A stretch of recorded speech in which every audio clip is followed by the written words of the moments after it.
Régi par le Code général des collectivités territoriales et la loi NOTRe, le vote du compte administratif est un acte majeur de la vie municipale. Il intervient comme l'acte de clôture de l'année budgétaire 2022. Le vote du compte administratif est aussi un moment de bilan privilégié où l'ensemble des recettes et des dépenses réalisées au cours de l'année 2022 y sont retracées. Il se décompose en deux sections. Le fonctionnement permettant la gestion courante de la collectivité. Nous y retrouvons essentiellement les dotations communautaires et d'État, ainsi que la fiscalité en recettes. En dépenses, nous y verrons la masse salariale, les charges, les subventions aux associations ou les différentes actions menées par la collectivité, comme par exemple les estivales, Noël Saint-Tillon ou la saison culturelle. L'investissement favorisant la mise en place de projets structurants ou la gestion annuelle ou pluriannuelle du patrimoine de notre collectivité. Nous y retrouvons notamment en recettes les subventions sollicitées par la ville, le solde d'investissement reporté et le virement de la section de fonctionnement. En dépenses, nous y verrons les différents travaux sur la ville, comme le stade Calcoun ou la piste cyclable, ou les différentes acquisitions, comme le cabinet médical du Courguin, ou les acquisitions de véhicules pour le service technique. Avant d'entrer dans le détail de ce compte administratif, je vous soumets quelques indicateurs importants.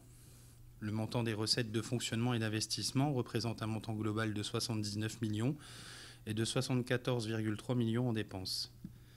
L'excellent taux de réalisation de nos recettes de fonctionnement, de 100,18%, démontre à la fois le travail des services municipaux dans la recherche des subventions, mais aussi et surtout la sincérité de nos prévisions budgétaires.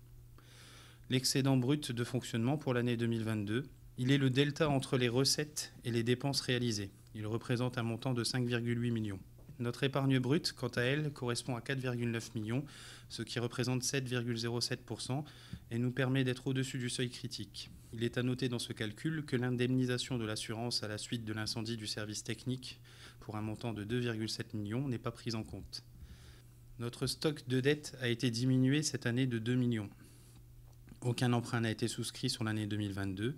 Depuis 2016, notre stock de dette a baissé de manière significative, passant de 23,2 millions à 12,2 millions, soit un différentiel de 11 millions. Nous allons maintenant nous concentrer sur la section de fonctionnement. L'ensemble des recettes de fonctionnement s'élève cette année à 71,07 millions. En ce qui concerne les dépenses de fonctionnement, le montant global est de 65,33 millions. La clé de répartition des recettes de fonctionnement est relativement identique aux années précédentes. Nous constatons, comme je l'évoque souvent, que 75% de nos recettes sont figées. On y retrouve essentiellement la fiscalité à hauteur de 17%, les compensations communautaires pour 59,6%, les compensations de l'État pour 14,7% et diverses autres recettes. La communauté urbaine de Dunkerque reverse à la ville de Grande-Synthe l'attribution de compensation pour un montant de 33,42 millions. La dotation de solidarité communautaire, également versée par la CUD, quant à elle, représente 7,33 millions. La somme de ces montants représente 40,75 millions. L'État reverse à la ville la dotation de solidarité urbaine. Cette dotation est calculée selon plusieurs critères en lien avec les paramètres sociaux de notre population. Le montant de la DSU est de 6,17 millions d'euros. Malgré l'attribution de la DSU, l'État considère que notre collectivité est riche fiscalement et que nous devons contribuer au redressement des finances publiques pour un montant de 1,02 million. Nous retrouverons cette dépense au chapitre 014. La fiscalité représente quant à elle un montant global de 11,45 millions. On y retrouve la fiscalité des ménages pour un montant de 6,92 millions. Il est nécessaire de rappeler que la ville n'a pas augmenté son taux d'imposition depuis 2001 et que la majorité municipale s'est engagée à ne pas l'augmenter pendant le mandat. Nous y voyons également la compensation de la taxe foncière des locaux industriels pour un montant de 3,7 millions. Les autres taxes, comme les droits de mutation, la TLPE, la TCFE, représentent un montant global de 0,83 millions. Nous pouvons souligner le travail des agents dans les demandes de subventions. Je ne citerai que quelques exemples avec les 2,2 millions de subventions de la CAF, qui englobe les maisons de quartier, le service jeunesse et la petite enfance, ou encore la dotation politique de la ville pour un montant de 541 000 euros. Pour conclure sur les recettes de fonctionnement, j'évoquerai les redevances aux services publics qui correspondent au paiement de nos concitoyens pour bénéficier des nombreux services proposés par la collectivité. Nous pouvons évoquer ici à titre d'exemple la restauration scolaire, la périscolaire, les repas des seniors. Avec une tarification sociale qui est propre à la ville de Grande-Synthe, ce montant représente une recette de 584 000 euros.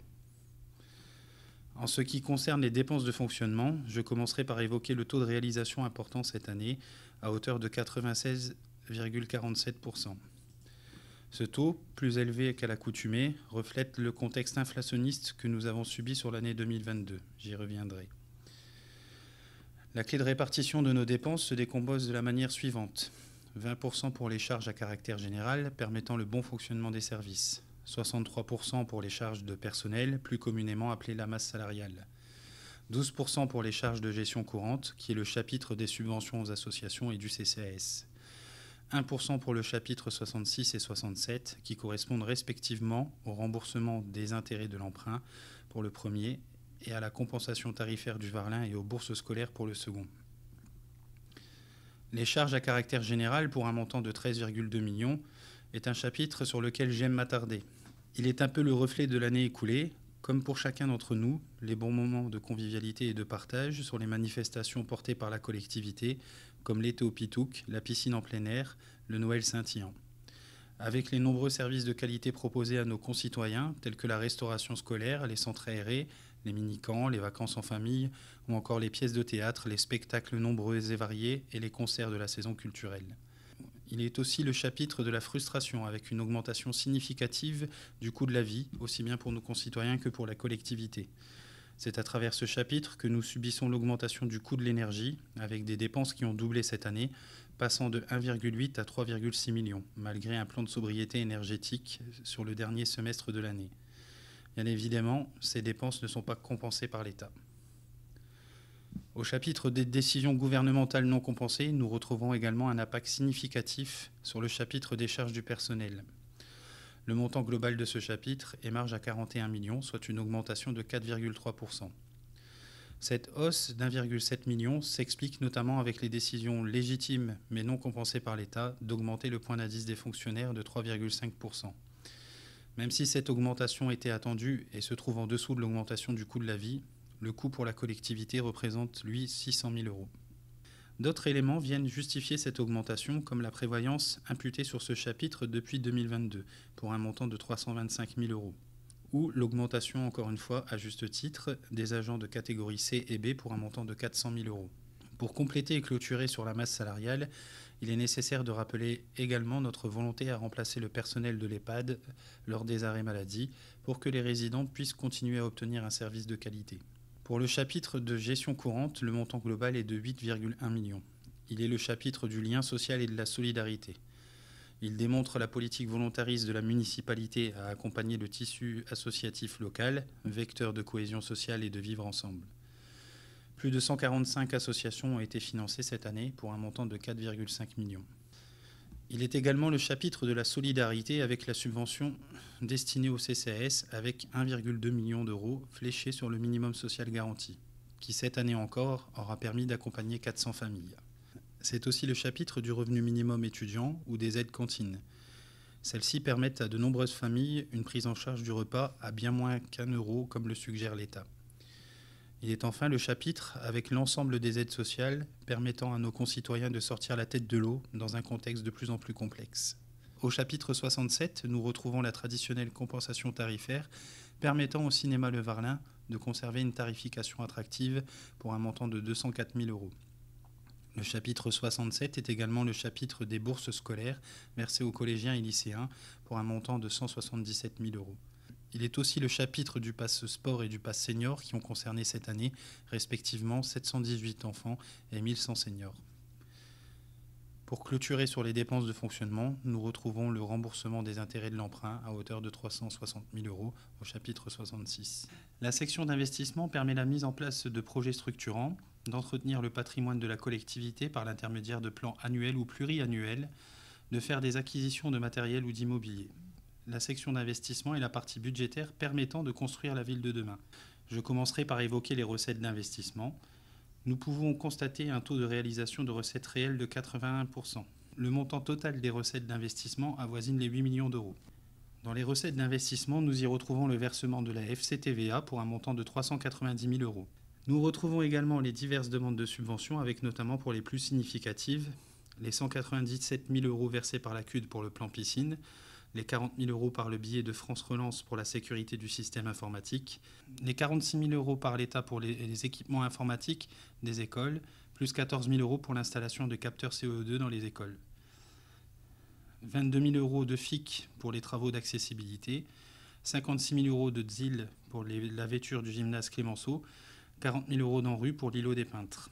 L'ensemble de ces subventions représente 422 000 €. Il est nécessaire de préciser que des reliquats de subventions seront perçus en 2023, notamment la subvention de la région pour un montant de 258 000 € pour l'espace Martha des Rumeaux.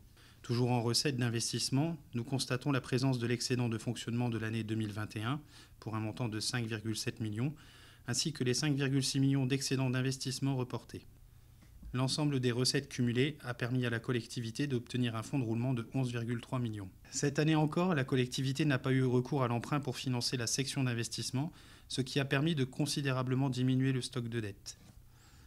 Au niveau des dépenses d'investissement, pour un montant global de 9 millions, on retrouve les dépenses d'équipement pour un montant de 6,8 millions. Elles ont été financées en 2022 par l'épargne brute, par le FCTVA, les subventions et par le fonds de roulement que nous venons d'évoquer.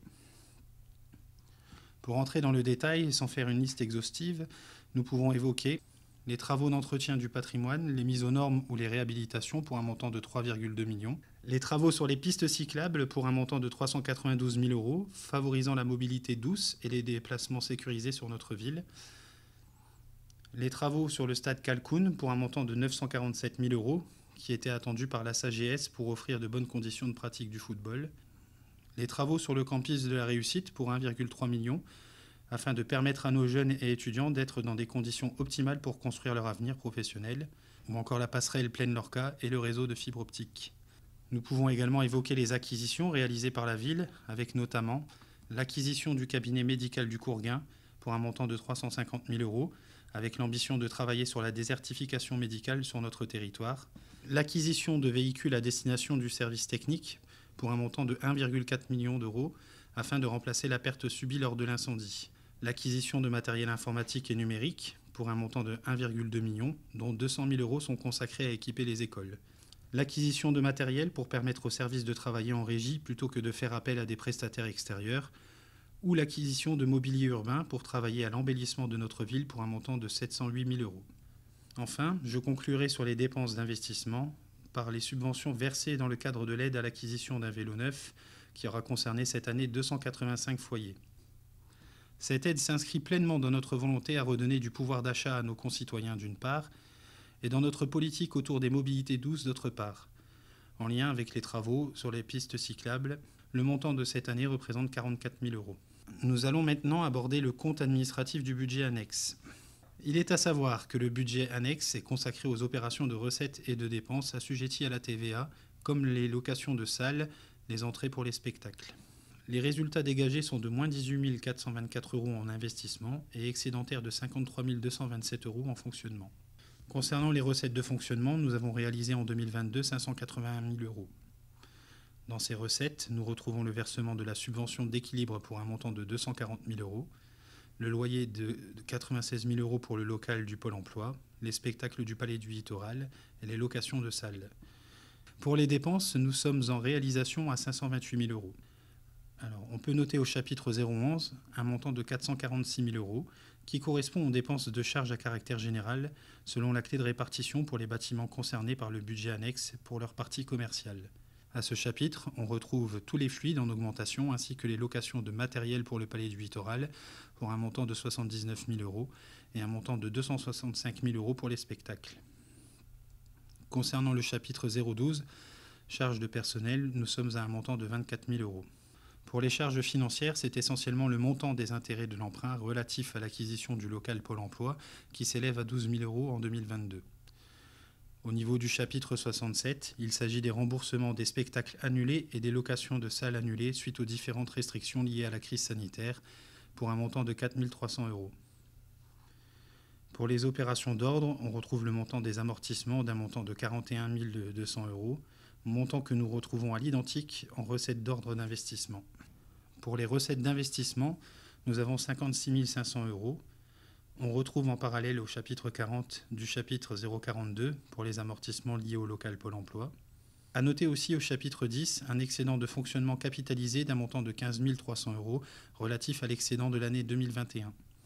Concernant l'investissement, pour les dépenses, nous sommes à un total sur l'exercice 2022 de 75 000 €. On retrouve le remboursement en capital de la dette pour l'acquisition du local pour l'emploi de 70 000 € et 2 500 € au chapitre 21 et 23 pour des acquisitions et des travaux au Palais du Littoral.